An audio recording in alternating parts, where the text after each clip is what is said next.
Oui, je suis totalement d'accord avec ça. Moi, j'ai toujours essayé autant que possible de travailler dans cette dynamique, de partir de l'élan de contribution de chacun. Pour moi, c'est tellement important, sauf qu'on est quand même pris pas mal encore, vous en conviendrez, hein, dans des systèmes plutôt de fonctionnement verticaux, où il y a un chef de projet ou un responsable qui va donner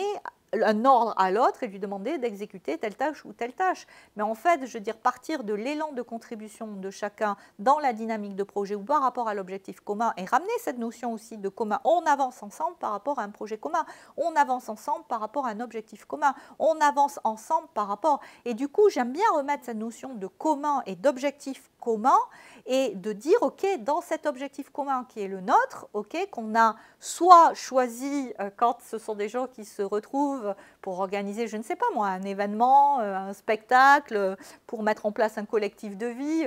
c'est des gens qui se rassemblent parce qu'ils se sont rassemblés autour de valeurs communes, donc ça peut aider. Alors déjà, ça, oui, c'est un facteur aidant, mais en même temps, des fois, je veux dire, on peut aussi arriver à mettre en place ça dans des structures à la base ou des personnes dans des postes de travail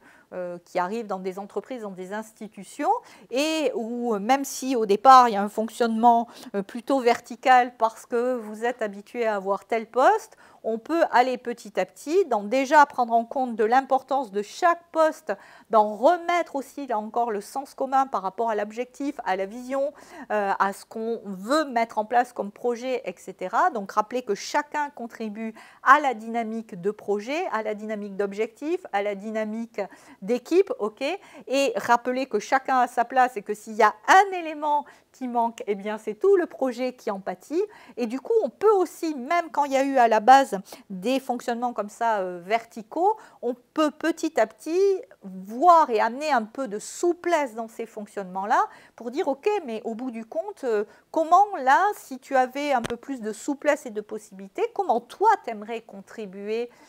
au projet ou qu'est-ce que tu aimerais faire de, vous voyez, et partir vraiment de l'élan de contribution de chacun, à mon avis, oui, c'est super important. Alors là, on l'évoque sous le regard de l'événement ou de l'institution ou de l'entreprise, mais pour moi, c'est exactement la même règle, et j'aurai l'occasion d'en reparler, au niveau de la famille, de la répartition des tâches dans la famille, de la répartition des tâches dans le couple, mais là, il y aurait encore d'autres choses à mener à l'endroit des habitudes, notamment du couple. Mais ça, bon, je vous en reparlerai.